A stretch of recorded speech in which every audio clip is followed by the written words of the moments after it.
Maths news syllabus channel நேயர்கள் அனைவருக்கும் வணக்கம். யூஜிடிஆர்பி மேத்தமெட்டிக்ஸ் எக்ஸாம் ரிலேட்டடாக ஆப்ரேஷன் ரிசர்ச்சில் நிறைய ப்ராப்ளம்ஸ் நம்ம வீடியோ போட்டுட்டு வந்துட்டே இருக்கோம். அதில் கூடவே கொடுக்குற எக்ஸசைஸ் ப்ராப்ளம்ஸ் இருக்கு இல்லையா, அது வந்து அடுத்த கண்டிஷனை சொல்லக்கூடியதாக இருக்கும், கடினமானதாக இருக்கும். ஸோ இதை எப்படி சால்வ் பண்ணலாம் அப்படின்ட்டு நீங்கள் டவுட் நிச்சயம் கேட்குற மாதிரி தான் அந்த வினாவே இருக்கும். ஸோ கொடுக்குற ஒரு ப்ராப்ளம் வீடியோவில் அப்படின்னா அதுக்கு ரிலேட்டட் எக்ஸசைஸ் ப்ராப்ளம் ஒன்று கொடுத்துருப்போம் இல்லையா, அதை அவசியம் சால்வ் பண்ணுங்கள். நிறைய பேர் சால்வ் பண்ணி அனுப்பிட்டு இருக்காங்க. இப்போ அவங்களுக்குள்ள கொஸ்டின் எழும்புது, அதை அப்படியே கேட்டுகிட்டே இருக்காங்க. நீங்கள் எப்போ வேணாலும் எந்த டவுட் வேணாலும் கேட்கலாம் என்கிட்ட. 7358591547 இந்த நம்பருக்கு வந்து நீங்கள் எப்போ வேணாலும் எந்த டவுட் வேணாலும் கேட்கலாம், எந்த டாப்பிக்லேருந்து வேணாலும் கேட்கலாம். உங்களுக்கு எப்பவும் நாங்கள் வழிகாட்ட தயாராக இருக்கோம். தயவுசெய்து கொடுக்குற எக்ஸசைஸை போடுங்க. ஏன்னா உங்களுக்கு டவுட்ஸ் அந்த இடத்துல வந்து ஒரு டவுட் வரும், இது எப்படி டேக்கிள் பண்ணுறது தெரியல சார்னு உங்களுக்கு கேட்க தோணும். அப்போ நாங்கள் டைரெக்ட் பண்ண தயாராக இருக்கோம். ஸோ நீங்கள் வாட்ஸ்அப் பண்ணிடுங்க, நான் எப்போ ஃப்ரீயாக இருக்கணும் பார்த்து ரிப்ளை கொடுப்பேன். நம்ம எம்சிக்யூஸ் அனுப்புகிறோம் இல்லையா, அதில் இருக்கிற ஆப்ஷன்ஸ் வந்து பார்த்து கேட்டு, சார் இந்த ஆப்ஷன் 4ல் எதுவுமே இல்லையே அப்படின்னு சால்வ் பண்ணி செக் பண்ணி கேட்டவங்களாம் இருக்காங்க. அவங்களுக்குலாம் எப்படி நன்றி சொல்கிறதுன்னு தெரியல, அந்த அளவுக்கு சின்சியராக உள்ளே இறங்கி படிக்க ஆரம்பிச்சிட்டாங்க. ஆச்சரியமாக இருக்குது அவங்களோட பர்ஃபார்மன்ஸ்லாம். ஏன்னா அவங்க டெரைவ் பண்ணி கொண்டு வராங்க. பார்த்த உடனே 4ல் 1 கண்ணு மூடி டிக் அடிக்காமல் அந்த மெத்தடை அந்த வே தெரிஞ்சிருக்கு, சால்வ் பண்ணுற மெத்தட் தெரிஞ்சு அழகாக ஸ்டெப் பை ஸ்டெப்பாக போட்டு சொல்யூஷன் அமைச்சிட்டு, இந்த 4ல் எதுவுமே இல்லையே ஆப்ஷன்ஸ் அப்படின்னு கரெக்டாக அந்த நாங்கள் டைப் பண்ண மிஸ் பண்ண ஆப்ஷனே கேட்குறாங்க. ஸோ அவங்களுக்கு எவ்வளோ தேங்க் பண்ணணும், நன்றி சொல்ல கடமைப்பட்டிருக்கோம். ஸோ அந்த மாதிரி நீங்கள் எப்போ வந்து செய்ய தோணுன்னா இந்த மாதிரி டீட்டெயில்டாக படிக்கும்போது தான். வெறும் எம்சிக்யூஸ் இப்போ நாங்கள் வீடியோ கொடுக்குறது விடுங்க. எங்களோட ஃபுல் செட் மெட்டீரியலில் தியரி ப்ராப்ளம்னு ஒவ்வொரு யூனிட்டுக்கும் வந்து இறங்கும். அப்போ ப்ராப்ளம் இவ்வளோ இருக்கா அப்படின்னு உங்களுக்கு தூக்கி வாரி போடும்.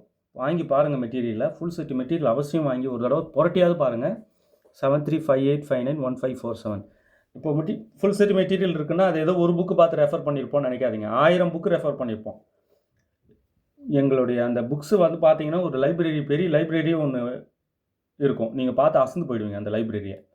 ஸோ அவ்வளோ புக்ஸு முதல்ல பை பண்ணி அதில் எங்கே இருக்குதுன்னு போய் தேடி தேவையானது எழுதி அப்போ சொல்ல முடியல. அது வந்து ஒரு நாளில் நடந்த விஷயம் இல்லை, பல ஆண்டுகளாக அந்த உழைப்பு, அது பல ஆண்டு உழைப்பு, பல பேரோட உழைப்பு பாவம். ஸோ அதெல்லாம் என்கரேஜ் பண்ணுங்கள். நான் மெட்டீரியல் சும்மா சஜஸ்ட் பண்ண மாட்டேன், வேறு level material, hand written copy. அது இந்த எம்சிக்யூஸ் 6000 வந்து ப்ராக்டிஸ்க்காக கொடுத்தது நாங்கள். அது டீட்டெயில் சொல்யூஷனோட தான் இருக்கும். பட் நீங்கள் ஃபுல் செட் மெட்டீரியல் படிக்கணும், அதில் எந்த மாற்று கருத்தும் இல்லை. ஃபுல் செட் மெட்டீரியல் வாங்கி அவசியம் படிங்க. இந்த நம்பருக்கு கான்டாக்ட் பண்ணுங்கள். ஒவ்வொரு தியரியும் பாருங்களேன், உள்ளே போய் எங்கெங்கெல்லாம் தியரி நாங்கள் ஃப்ரேம் பண்ணியிருக்கோம், ஒரு ஸ்டெப்ஸும் எப்படிலாம் வந்து தியரியோட லிங்க் பண்ணியிருக்கோம் அப்படின்றது தெளிவாக அந்த மெட்டீரியலில் தெரியும். திரும்ப சொல்கிறேன், அது எல்லாமே முழுக்க ஹேண்ட் ரிட்டன் காப்பி. அது ஃபுல் காம்போ, அது எல்லாமே அதில் வந்துடும். எம்சிக்யூஸ் டைப் பண்ண காப்பி, அது வந்து டீட்டெயில்டாக தான் இருக்கும். எம்சிக்யூஸ் போதுமா சார் அப்படின்னா போதும். பட் அது மட்டுமே நீங்கள் வந்து நல்ல ஸ்கோர் பண்ண, ஃபார் எக்ஸாம்பிள் ஒரு 110 டு 120க்குள்ளே என் ஸ்கோர் வேணும்னா நீங்கள் எடுக்கிற ஒரு ஸ்கோரும் ஒரு பெரிய மலை மாதிரி. 110க்கு மேலே வர ஒரு ஸ்கோரும் பெரிய பெரிய இலக்கு அது. ஸோ அதெல்லாம் அடையணுன்னா நீங்கள் ஃபுல் செட் மெட்டீரியல் தான் உங்களுக்கு கை கொடுக்கும். ஒரு கன்ஃபார்மாக ஒரு மினிமம் கேரண்டி கொடுக்க முடியும்னா எம்சிக்யூஸ். இல்லை நீங்கள் மேக்ஸிமம் நல்ல ஸ்கோரே பண்ணிட முடியுன்றது தான் ஸ்டடி மெட்டீரியல். 1 மார்க் 2 மார்க்கில் கூட மிஸ் ஆகிருக்குல்ல, அந்த நிலையை வந்து ஃபுல் செட்டு ஸ்டடி மெட்டீரியல் வந்து உங்களை காப்பாற்றி விடும். டக்குன்னு அந்த 1 மார்க் 2 மார்க் நான் 5 மார்க் கூடுதலாக எடுத்து காட்டுவீங்க. ஸோ அந்த அளவுக்கு ஒரு எஃபெக்டிவான ஒரு மெட்டீரியலாக அது இருக்கும். நிச்சயமாக அது எல்லாத்தையும் எடுத்து வச்சு படிங்க.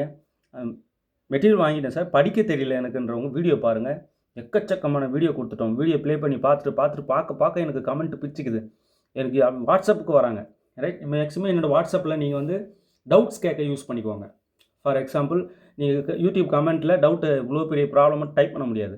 பட் நீங்கள் என்ன பண்ணிடலாம், நோட்டில் எழுதி அந்த ப்ராப்ளம் எனக்கு சென்ட் பண்ணிட்டீங்கன்னா வாட்ஸ்அப்பில் நான் உங்களுக்கு சொல்யூஷன் சொல்லுவேன். சரிங்களா? முடிஞ்ச வரைக்கும் கேட்ட உடனே சொல்ல ட்ரை பண்ணுவேன். பிஸியாக இருக்கிறதுனால ஃப்ரீ டைமில் சொன்னாலும் சொல்வேன். ஸோ எப்போ நேரம் கிடைக்குதோ அப்போ நான் உங்களுக்கு நிச்சயம் ரிப்ளை கொடுப்பேன். உங்களுக்கு ஏதாவது ஒரு ரூபத்தில் ஹெல்ப்ஃபுல்லாக இருக்கணுன்றது தான் எங்களோட நோக்கம். ஓகே, இப்போ simplex method, big M method, 2 phase method, dual simplex method, இதெல்லாம் ரெகுலராக நம்ம பார்த்துட்டு வந்துகிட்டே இருக்கோம். இப்போ டுவெல் சிம்ப்ளெக்ஸ் மெத்தடில் ஒரு டவுட் கேட்டாங்க, என்னென்னா சொல்யூஷன் கிடைக்காத மாதிரி ஒரு ப்ராப்ளம் டுவெல் சிம்ப்ளெக்ஸ் மெத்தடில் சொல்ல முடியுமா, அதாவது டுவெல் சிம்ப்ளெக்ஸ் மெத்தடில் போய்ட்டு நம்ம சொல்யூஷனை பிடிக்க முடியாது, அந்த மாதிரி ஏதாவது ஒரு ப்ராப்ளம் போடுங்கன்னு சொல்லியிருந்தாங்க. ஸோ அவங்களுக்காக இந்த ப்ராப்ளம் நம்ம கொடுக்குறோம். இதில் எக்ஸசைஸ் நிறைய கொடுக்குறோம். எக்ஸசைஸ் கண்டிப்பாக சால்வ் பண்ணி இந்த நம்பருக்கு எனக்கு சென்ட் பண்ணுங்கள். உங்களால் போட முடியுதா பாருங்கள். முதல்ல நம்ம என்ன பண்ணணும், டுவெல் சிம்ப்ளெக்ஸ் மெத்தடில் ஒரு ப்ராப்ளம் சால்வ் பண்ண சொன்னாங்கன்னா கொடுத்துருக்கிற அப்ஜெக்டிவ் ஃபங்க்ஷன் பாருங்கள். இதான எல்பிபி. இதில் கொடுத்துருக்கிற அப்ஜெக்டிவ் ஃபங்க்ஷன் மேக்ஸிமைசேஷனாக தான் இருக்குது. அப்படி இல்லை மினிமைசேஷனாக இருக்குன்னா மேக்ஸிமைசேஷனாக நீங்கள் மாற்றிக்கணும். ரைட், இப்போ கொடுத்துருக்குறது மேக்ஸிமைசேஷனாகவே இருக்குன்றதுனால அப்படியே பார்த்து எழுதிக்கிறேன். 6x1 + 4x2 + 4x3. Right, maximisation problem தான். மினிமைசேஷன் நீங்கள் கொடுத்துருந்தாங்கன்னா இதை மைனஸால் மல்டிப்ளை பண்ணி மேக்ஸிமைசேஷன் மாற்றிக்கணும். சரிங்களா? இப்போ subject to the constraints. Subject to the கன்ஸ்ட்ரைன்ட்ஸில் எல்லா கன்ஸ்ட்ரைண்ட்டுமே இப்போ மேக்ஸிமைசேஷனாக இருந்தால் எல்லா கன்ஸ்ட்ரைண்ட்டுமே == இருக்கணும். ரைட், ஸோ இப்போ == இல்லை, எல்லாமே > இருக்குது. இதை == எல்லாத்தையும் நம்ம மாற்றணும். முதல் வேலை கொடுத்துருக்கிற அப்ஜெக்டிவ் ஃபங்க்ஷன் மேக்ஸிமைசேஷனான்னு பார்க்குறீங்க. எஸ், மேக்ஸிமைசேஷன் தான். அப்போ கன்ஸ்ட்ரைண்ட் எல்லாம் == இருக்கணும். அப்படி இல்லைனா நீங்கள் மைனஸால் மல்டிப்ளை பண்ணி == மாற்றிக்கணும். ஸோ இது எல்லாத்தையுமே மைனஸால் மல்டிப்ளை பண்ணுறேன். -3x1 -x2 -2x3 =−2. அடுத்தது -2x1 -x2 + x3 =−1. அடுத்தது இது மைனஸால் மல்டிப்ளை பண்ண +x1 -x2 -2x3 =−1. இந்த x1 x2 x3 இது எல்லாமே > 0. பாருங்கள், எல்லாமே == கன்ஸ்டன்ட்டாக மாற்றிட்டேன் மைனஸால் மல்டிப்ளை பண்ணி. ரைட், அவ்வளோதான்.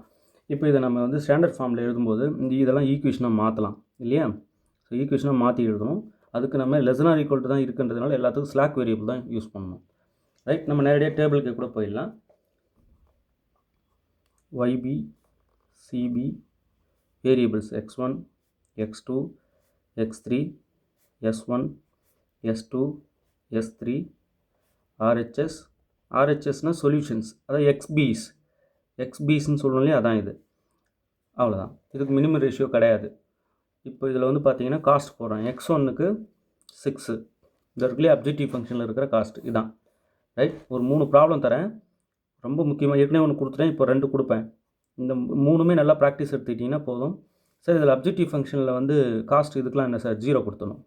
0 0 0. ஓகே, இப்போ இங்கே slack variable s1 s2 s3 3 add பண்ணுவோமா? அது அப்ஜெக்டிவ் ஃபங்க்ஷனில் 0 காஸ்ட் கொடுத்து சேர்த்துக்கணும். ஓகே, இப்போ நான் அந்த ஸ்டெப் போடாமல் அப்படியே டேரெக்டாக டேபிளுக்கு போயிருக்கேன். ரைட்,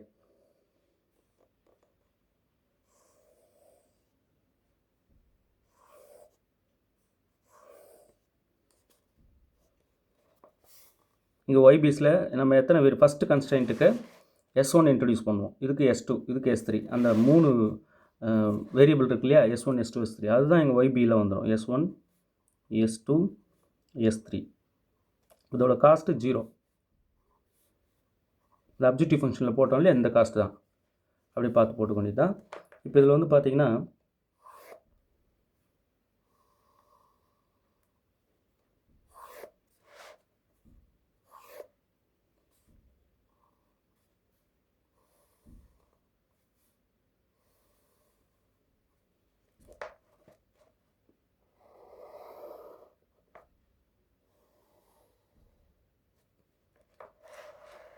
இந்த ஈக்குவேஷன் வேல்யூஸ்லாம் கொண்டு வந்து போடுறேன். இங்கே வந்து ஃபஸ்ட்டு இது இருக்கு இல்லையா? இதில் இருந்த கோஎஃபிஷியன்ட்ஸ் மட்டும் இப்போ -3 -1 -2 S1 வந்து இங்கே சேர்ப்போம், அதனால் அதுக்கு 1 வரும், மற்றெல்லாம் 0 ஆகிடும்.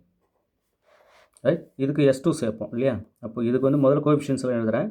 -2 -1 1 இதில் என்னென்ன 0 ஆகிடும்? S1 0 ஆகிடும், S3 0 ஆகிடும், S2 மட்டும் வரும். இதுக்கு S3 மட்டும் வரும். ரைட், இந்த கோஎஃபிஷியன்ட்ஸ்லாம் எழுதுகிறேன். 1 -1 -2 0 0. ஓகே, இவ்வளோ தாங்க. இப்போ ZJ வந்து இங்கே எழுத போகிறோம். அடுத்து ZJ - CJ.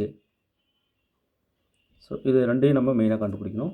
இதுக்கு என்ன பண்ணணும்னா இது காஸ்ட்டால் மல்டிப்ளை பண்ணி ஆட் பண்ணி போடணும். இப்போ இது ஃபுல்லாக 0 0 0, அதாவது ஒவ்வொன்றும் எடுத்து மல்டிப்ளை பண்ணி வர ஆன்சரை கூட்டி போடணும். அதான் ZJ. இதுவும் ஃபுல்லாக 0 0 0. ZJ ஃபுல்லாக 0. இதுலேருந்து இதை மைனஸ் பண்ணி எழுதணும். ZJலேருந்து CJவை மைனஸ் பண்ணணும். இதுதான் CJ, இதெல்லாம் CJ. 0 - 6 -6 0 - 4 -4 0 - 4 -4 0 - 0 0 0 0. ஓகே, அவ்வளோதான். இப்போ நம்ம டுவல் சிம்ப்ளெக்ஸ் மெத்தட் போட்டிருக்கோம். Dual simplex method already video போட்டிருக்கேன். கிளியராக அடின்னு அடித்து வச்சுருக்கேன். ஒரு சொல்யூஷனே தூக்கிட்டு வந்து காமிச்சிருப்பேன். வேறு லெவலில் இருக்கும். இப்போ என்னென்னா கொடுத்துருக்கிற கன்ஸ்ட்ரெயின்ட்டை இனிஷியல் டேபிள் ரெடி பண்ணுறீங்க. அதாவது கொடுத்துருக்கிற ப்ராப்ளம் வந்து மேக்ஸிமைசேஷன் அப்ஜெக்டிவ் ஃபங்க்ஷனான்னு பார்த்துக்கிறீங்க. ஆமாம் இருக்குது. கன்ஸ்ட்ரெயின்ட் எல்லாமே less than or equal to மாற்றிக்கிறீங்க. ஆட் பண்ண வேண்டிய வேரியபிள் என்னென்னு பார்த்து ஸ்லாக் வேரியபிள்ஸ் கரெக்டாக ஆட் பண்ணிட்டு டேபிளுக்கு வரீங்க. டேபிளுக்கு வரும்போது என்ன நடக்குதுன்னா காஸ்ட்டால் மல்டிப்ளை பண்ணி ZJ கண்டுபிடிக்கிறீங்க. அப்புறம் ZJ மைனஸ் CJ கண்டுபிடிக்கிறீங்க. இப்போ டேபிள் பாருங்கள். இந்த ZJ மைனஸ் CJ இருக்கு இல்லையா, ZJ மைனஸ் CJ இது வந்து less than or equal to 0 வரக்கூடாது. எப்பயுமே எல்லா ஐட்ரேஷன்லையுமே இந்த டுவல் சிம்ப்ளெக்ஸ் மெத்தடோட பியூட்டியாக தானே, எல்லா ஐட்ரேஷன் இன்னும் ஒரு டேபிள் போனாலும் சரி, அந்த டேபிள்லையும் சரி, எத்தனை டேபிள் போட்டாலும் சரி, எல்லா ஐட்ரேஷன்லையும் ஒரு டேபிளும் ஒரு ஐட்ரேஷன் சொல்கிறேன். ஸோ அந்த எல்லா ஐட்ரேஷன்லையுமே எந்த ஸ்டேஜ்லையுமே ZJ மைனஸ் CJ கிட்ட ஆர் ஈக்குவல் 0 தான் இருக்கணும். அதான் டுவல் சிம்ப்ளெக்ஸ் மெத்தடோட பியூட்டியே. பட் இங்கே பார்த்தீங்கன்னா இனிஷியல் டேபிள்லே ZJ minus CJ less than or equal 0 ஆயிடுச்சு. ஓகேவா? அப்போ திஸ் மெத்தட் ஃபெயில்ஸ். இந்த மெத்தடில் நம்ம இதை போட முடியாது. அப்போ this method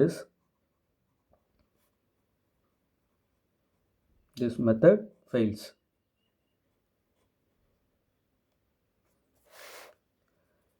The given LPP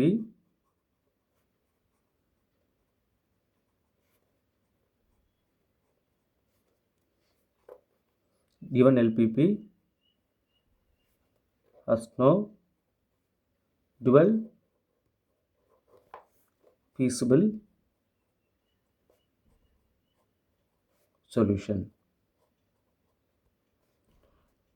LPP is not dual feasible.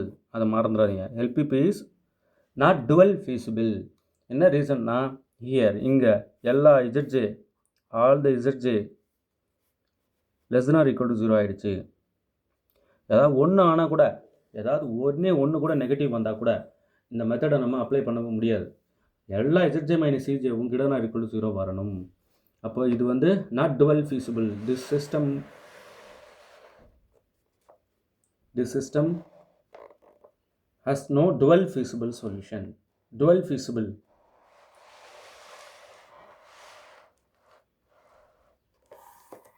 LPP is not dual feasible. அவ்வளோதாங்க.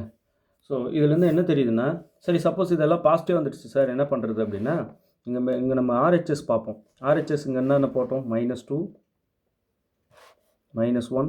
இந்த ஈக்குவேஷனில் RHS இருக்குல்லையே, அதான் -1. இதில் மோஸ்ட் நெகட்டிவ் எடுப்போம். இதுக்கு நேராக இருக்கிற இந்த வேரியபிள் தான் லீவிங் வேரியபிள். ஓகே. அப்புறம் இங்கே ஒரு மேக்ஸிமம் கால்குலேட் பண்ணுவோம். அதில் மேக்ஸிமம் எதுன்னு பார்த்து எடுப்போம். இதுக்கு முன்னாடி அந்த வீடியோ போய் பாருங்கள். கிளியராக ஸ்டெப் பை ஸ்டெப்பாக அடுத்த ஐட்ரேஷன் போகிறது உட்பட அழகாக நடத்திருப்பேன். இப்போ இதில் நோ சொல்யூஷன் வர மாதிரி, அதாவது டுவல் சிம்ப்ளெக்ஸ் மெத்தடில் சொல்யூஷன் கண்டுபிடிக்க முடியாத மாதிரி ஒரு ப்ராப்ளம் கேட்டிருந்தீங்க இல்லையா, அவங்களுக்காக இது. ஸோ அவசியம் இதை நல்லா புரிஞ்சுக்குங்க. கொடுத்துருக்கிற LPPயை கெனானிக்கல் ஃபார்முக்கு எழுதிக்கிறீங்க. இதுக்கு பேர் கெனானிக்கல் ஃபார்ம். அதாவது எப்போ மினிமைசேஷனாக இருந்தாலும் சரி, மேக்ஸிமைசேஷனாக இருந்தாலும் சரி, இங்கே மேக்ஸிமைசேஷன் மட்டும்தான் அலௌடு. எதுக்கு? டுவல் சிம்ப்ளெக்ஸ் மெத்தடுக்கு அப்ஜெக்டிவ் ஃபங்க்ஷன். கன்ஸ்ட்ரெயின்ட் எல்லாம் less than or equal to மாற்றிக்கிறீங்க. இனிஷியல் டேபிளுக்கு போகிறீங்க. எல்லாமே லெஸ் தென் ஆர் ஈக்குவல் டுன்றதால ஸ்லாக் வேரியபிள்ஸ் ஆட் பண்ணிக்கிறேன். அதுக்கு அந்த அப்ஜெக்டிவ் ஃபங்க்ஷன் காஸ்ட்டு 0 கொடுத்து நீங்கள் சேர்த்துக்கலாம். சரிங்களா? அவ்வளோதாங்க. இனிஷியல் டேபிள் போடுறேன். இனிஷியல் டேபிள்லேயே எனக்கு ZJ minus CJ less than or equal 0 ஆகிடுச்சு. ஒன்று லெஸ் தென் ஆர் ஈக்குவல் 0 இருந்தாலும் iteration stop. This method is not appropriate அப்படின்னு சொல்லிட்டு no dual feasible, this system has no dual feasible அப்படின்னு சொல்லி ஸ்டாப் பண்ணிக்கணும். ஓகே, இவ்வளோதாங்க விஷயம்.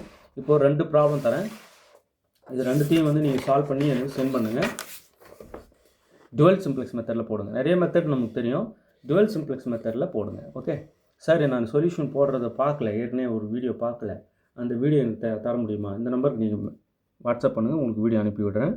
7358591547 இந்த நம்பருக்கு நீங்கள் காண்டாக்ட் பண்ணுங்கள். இந்த மெத்தட் சால்வ் பண்ண வீடியோ அனுப்புகிறேன். ஸோ இதுக்கு எதுக்கு சொல்யூஷன் இருக்குது, எதுக்கு சொல்யூஷன் இல்லை, நீங்கள் வந்து போட்டு எனக்கு சென்ட் பண்ணுங்கள். இந்த நம்பருக்கு வாட்ஸ்அப் பண்ணுங்கள். ஓகே, தேர்வில் வெற்றி பெற வாழ்த்துக்கள். தேங்க்யூ.